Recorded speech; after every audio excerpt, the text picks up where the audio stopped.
Hey, c'est Outsider, aujourd'hui on se retrouve pour une nouvelle review double avec Smokescreen et Bluestreak Earthrise Deluxe. Smokescreen est sorti dans la vague 2 de Earthrise et Bluestreak est un exclusif qui aurait dû sortir en édition régulière dans la vague 4 qui a été annulée à cause de la situation que vous connaissez tous. Et puisque la vague 2 a été un peu difficile à voir en France et que Brawl est un exclusif Amazon US dans un pack avec Ironhide, le meilleur mode de la gamme est également le plus difficile à obtenir. Les boîtes de ces deux Deluxe sont des boîtes Earthrise normales. Smokescreen semble un peu violent sur la sienne, ceci dit. Je n'ai pas grand chose d'autre à dire là-dessus. Leurs modes voiture sont magnifiques, ce sont des mises à jour des Datsun afin d'éviter les problèmes de droit tout en rappelant évidemment la forme originale. Smokescreen est une voiture faite quasiment entièrement en plastique bleu et avec des applications de peinture attendues en majorité. L'esthétique générale de Smokescreen est très proche du cartoon avec le rouge et le blanc mat et l'absence de sponsors divers qui auraient pu être réalisés comme sur Wheeljack à mon avis.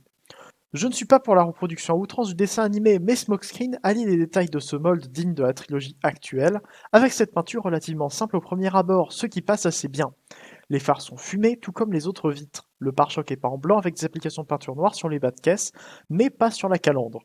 Le capot est peint en rouge, avec un beau logo Autobot en plein centre, et deux bandes blanches séparent les couleurs dominantes de la voiture sur toute la longueur. On peut voir sur le capot une différence entre deux pièces peintes légèrement différemment, mais ça se voit un peu moins en main. Sur le côté, on a deux problèmes. Le numéro de Smokescreen, qui est habituellement le 38, est remplacé ici par 80 pour éviter les problèmes de reproduction de la voiture qui a servi à faire le premier jeu du personnage. Honnêtement, je m'en fous un peu. Jusqu'aux premières photos de ce jouet, Smokescreen était le frère d'Atsun qui m'intéressait le moins, donc un changement de numéro ne m'importe pas du tout.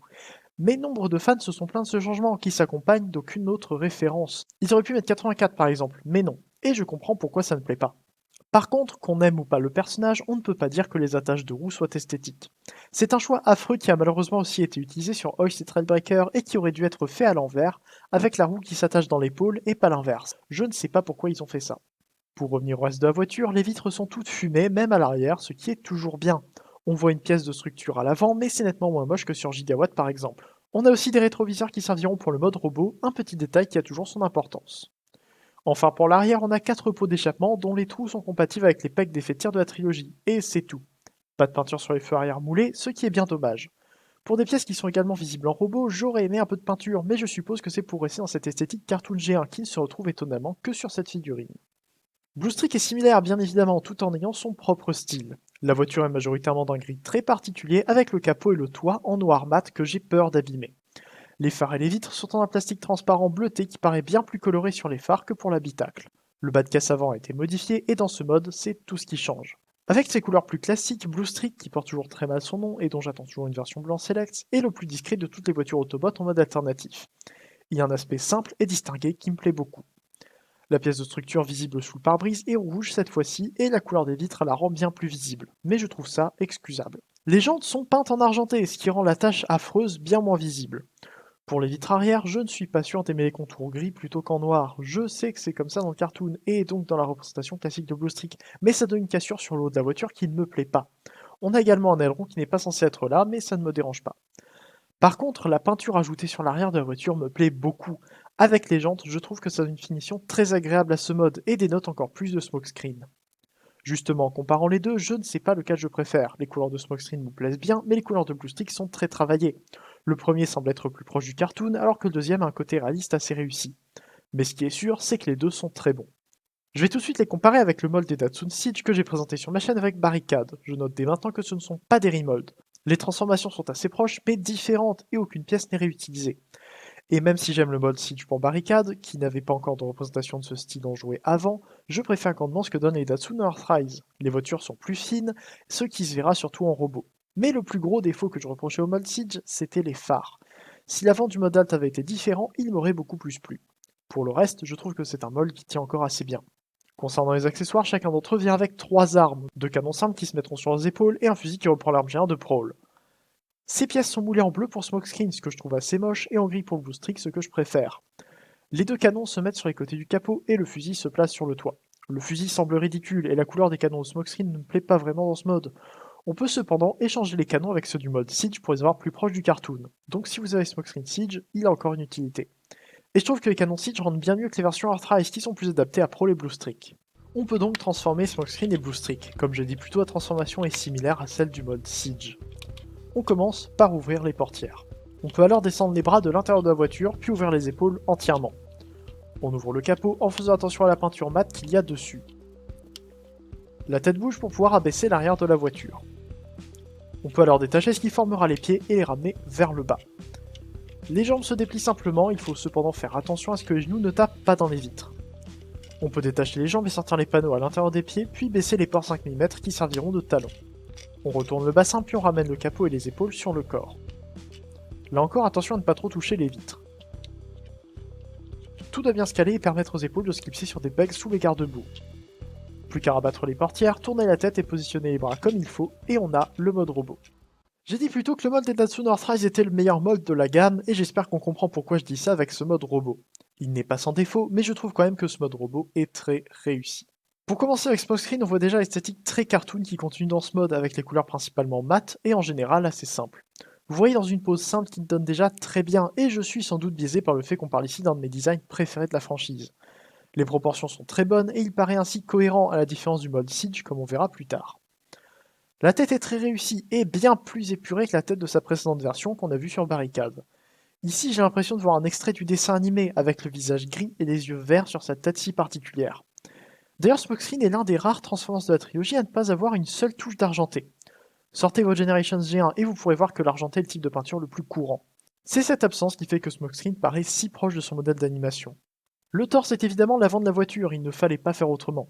Par contre, je trouve qu'il donne très bien et ne semble pas être une coquille vide passée sur un squelette de robot. On voit quand on écarte le bras que le corps de Smokescreen semble composé de la voiture, ce qui était un point que la version Siege n'avait pas, et que je lui reprochais. Les bras justement sont simples, avec la roue derrière l'épaule. J'aurais peut-être préféré un remold sur cette version pour avoir la roue sur le dessus, mais c'est comme pour Raider tout Trailbreaker, ils ont changé quelques points importants et ont gardé les détails identiques sur des versions qui n'auraient pas dû l'être. Ce n'est pas le détail le plus marquant sur Smokescreen, donc ce n'est pas grave. On voit évidemment les portières derrière les épaules qui se trouvent bien au bon endroit. À la différence du Siege, le capot est ici plus en avant par rapport aux épaules, ce qui fait que les portières semblent appartenir au robot plutôt qu'avoir été rajoutées loin derrière à la dernière minute. En plus, quand on regarde de dos, qui est très propre et semble très rangé, on s'aperçoit que les rétroviseurs servent à caler les portières pour les laisser à moitié ouvertes, dans la configuration qu'elles devraient tout le temps avoir. C'est un simple détail de mold, mais ça permet de ne pas se soucier de l'angle des deux pièces pour chaque photo, en se demandant si les portières sont symétriques. Ici, elles le sont tout le temps. Et justement, pour rester sur le dos, le toit est collé au robot, mais on verra qu'il ne gêne en rien les articulations. Les vitres sont comprimées dans le dos et renforcent cette impression de consistance du robot. Pour continuer sur les détails visibles à l'avant, les cuisses sont peintes en blanc. Et comme on le verra en comparant avec Barricade, elles sont bien plus larges et mieux proportionnées avec le reste du corps. Enfin, on a les pieds et les tibias. Ces pièces sont assez ambivalentes, j'adore leur principe, mais elles ont quelques défauts majeurs. Déjà, les mollets sont intégralement faits en plastique transparent et les genoux et chevilles en font donc partie. C'est un point qui dérangera beaucoup de monde, dont des gens qui se plaindront de la surabondance d'axes qui passent dans les pièces transparentes, sans se poser la question du coût de production pour des vitres séparées. Et oui, il faut savoir que ça coûte plus cher de faire fabriquer deux pièces qu'une seule, et les classes sont encore et toujours un rapport de prix. Au moins, ils n'ont pas laissé le toit sur un axe seulement en plastique transparent, la pièce de structure visible sous le pare-brise en est la preuve. Mais on peut se demander si faire une pièce en plastique opaque pour la peindre ensuite en rouge comme ils l'ont fait ici et faire des vitres arrière noires n'aurait pas été une bonne idée. Pour le mode alternatif de Smokescreen, ça ne m'aurait pas dérangé, mais peut-être que ça aurait posé problème pour Bluestreak et Prowl.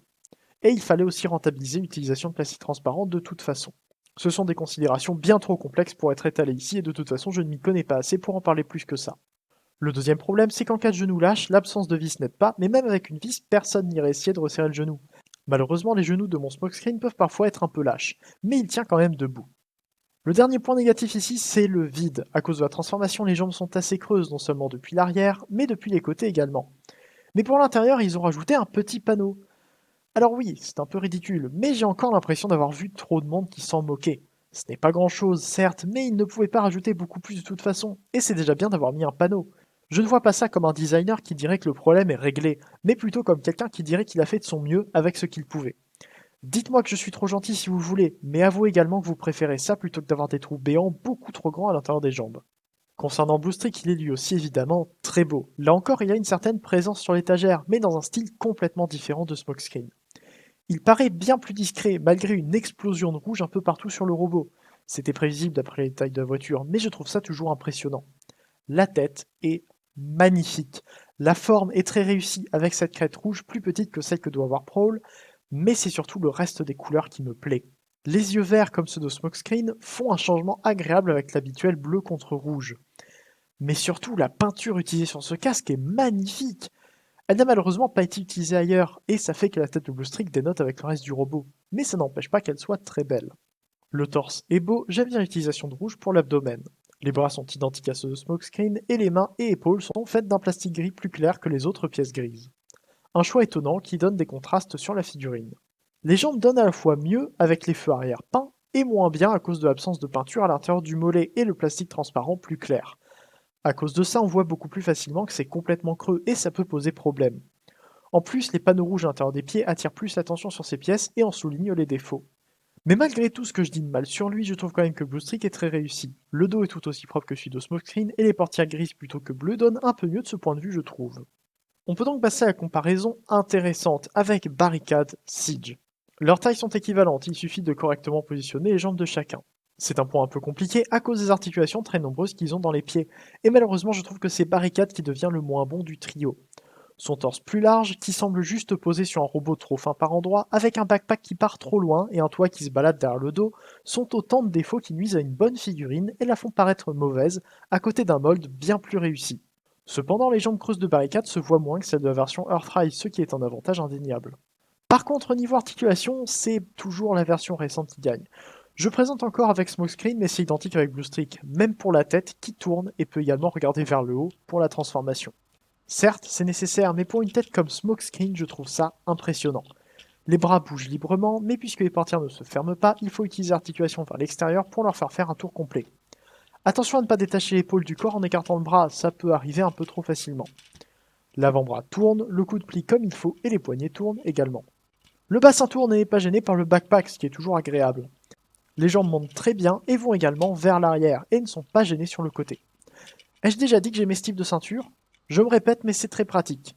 Les cuisses tournent et le genou plie entièrement pour la transformation. C'est un avantage de les avoir creuses pour la transformation, même si Starscream Siege arrive à avoir un résultat similaire avec les panneaux sur ressort qu'il a à l'arrière des jambes. Mais c'est un Voyager. Et enfin, les pieds sont totalement libres vers le haut, le bas et le côté. Les panneaux internes peuvent gêner certains mouvements, mais tant qu'on ne pousse pas les poses au maximum, ça devrait être bon. Enfin, pour les accessoires, les canons se mettent de chaque côté de la tête et peuvent y rester pendant la transformation. Encore une fois, j'aurais préféré les canons Siege pour Smokescreen, mais un kit existe sans doute pour y remédier. On peut également attacher les canons sur les côtés du fusil pour une arme ridicule, mais un peu plus imposante. Et voici la comparaison avec les autres voitures Autobot. Malgré le côté cartoon de Smokescreen, je trouve qu'il va très bien avec les autres versions Warforce Cybertron. Plus que Prowl, Skid, Strax et Jazz, et j'ai toutes les voitures Autobot, une belle équipe que je compte bien compléter un jour. En conclusion, je dirais que Smokescreen et Bluestreak, et par extension Prowl du même mold, sont les meilleures versions des personnages qu'on ait à cette échelle, et de loin. Je trouve que le mold arrive à peu près au même niveau que les Masterpieces, qui ont un mode alternatif certes plus géant, mais dont les articulations sont plus limitées pour les jambes. Je trouve aussi les proportions un peu meilleures sur les Earthrise. Ce qui me désole surtout, c'est que chacun d'eux est extrêmement difficile à trouver maintenant, alors que c'est le meilleur mold de la gamme à mon avis. Plutôt qu'un repack de Wheeljack en Kingdom, qu'on a encore en magasin en France, j'aurais largement préféré avoir l'un de ces deux-là, ou encore mieux, avoir Prowl. Et sachant qu'ils peuvent difficilement faire mieux que ça, on n'est pas prêt d'avoir des rééditions. Je n'aurai donc jamais le meilleur Prowl qui soit à mes yeux. Mais si vous pouvez vous le trouver, ou avoir Smokescreen ou Bluestreak pour des prix corrects, foncez. Ils valent largement le coup. Merci à vous d'avoir regardé cette vidéo. J'espère qu'elle vous a plu, n'hésitez pas à me dire ce que vous en avez pensé en commentaire. Abonnez-vous pour ne pas louper les prochaines vidéos et rejoignez l'Arche sur Discord pour rejoindre la communauté Transformers francophone. On se retrouve bientôt pour une prochaine vidéo, c'était Leader, fin de jour, fin de jour et salut.